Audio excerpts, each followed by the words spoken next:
Alrighty, Stuff Dreams Are Made Of fans, we're here at Prop Store LA talking all about the big Prop Store UK auction, December 5th, 6th, and 7th. Go to propstore.com. We are here talking with Megan Hensley. We're going to get that eventually.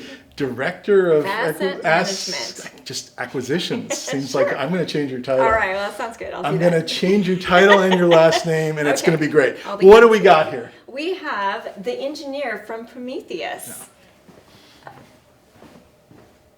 This is actually a really neat piece. And of course, you know, the quiz is, okay, fans, is this from Terminator 1 or Terminator 2?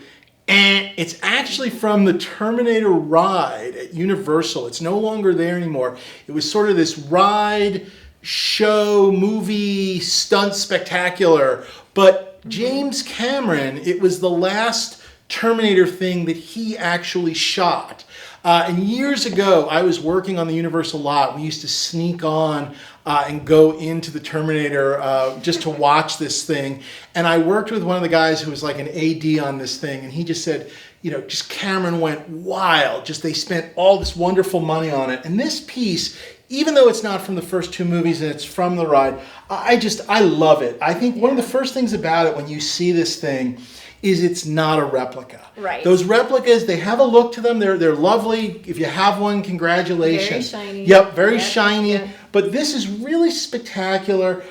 First of all, what you can't see, we'll kind of bring in for a close-up. So it was actually, it's basically like a hard rubber. And then basically whatever they did to kind of get the metal on it. But what it does is it kind of gives you this used kind of darker, sort of softer look and feel. But you can actually see some of the, not cracking, but you can sort of get a sense of the rubber underneath. And it just gives the entire piece just a wonderful, wonderful look. And then of course the light-up eyes, which you can plug in, which is just really fabulous. The attention to detail, even just on this, was like a $40 million project. Just the Stan Winston of it all. Exactly. I mean, just you can really see the fabulous. Screw pieces, even the teeth are, you've got teeth yellowing just here. Just love the way this thing looks. Just look at it from the side too. Just the feel of it all. And again, this is where you can kind of get the sense of sort of the rubber underneath. And this is sort of the same construction process that a lot of the endoskeletons, especially like the background ones, were used on T2.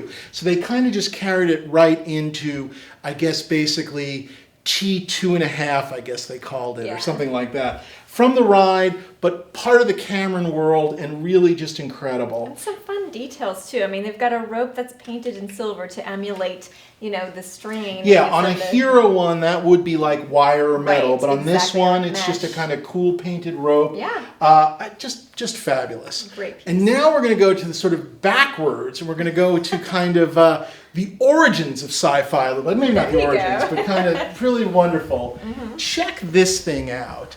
For those of you who listened to our Greg Nicotero interview, which you can go back on the podcast or the YouTube video and watch it, Mr. Nicotero was talking about this piece. This is from Logan's Run. This is the box robot. This is a robot that I guess policeman, or like he was first helpful. It was freezing food, but then it was now trying to capture the escapees. So the box robot, and one of the things, first of all, incredible that it's still standing, number one. But basically, it was not blue in the movie, and it was not brown. Basically, all the places where the glue from underneath these sort of mirror pieces has kind of come through the mirror and deteriorated the mirror, kind of giving it this crazy blue. And then on the face was basically is a sort of a rubber mask. I'm not going to touch it. Well, I did with the glove though, but I'm not going to touch it again. And then basically to give it sort of the metal robot look, they just stuck hundreds of little scrap pieces of this sort of like metal tape. However, where the tape directly went onto the foam, it turned brown. But any of the places where they stuck a second piece of tape on top of the tape and overlapped, those pieces still stayed silver. And so even though this isn't exactly what it looked like in the film, I actually think the age gives it this wild patina that's really neat. Looks like a policeman chasing them. Yes, I guess the blue. Yes, exactly, like a police car. And a guy went in this thing. Do you want to show us what's going on here? So this pops off. And turn this sucker around just to show the inside of it. Just look at this thing. I mean, look at the old gears here, like the old wheels, and just a simple piece of metal from Martin Marietta, like some airfield, something or other. And wood, and it's not light. And then in here, basically, the guy would stand in there, his arms were in, and then his legs would push on these pieces to help basically steer the robot. And there's a couple of small spare parts and just some other circuitry and whatnot. And again, this is this very primitive sort of like basically hula steering kind of a thing. He rolls easily, but he does not turn easily. So there you go. Really did need. But at least you can move it forward and backward in your place. Really wonderful. If Ryan were here, I'd make him go in, but he's not. Well, that's your loss and his.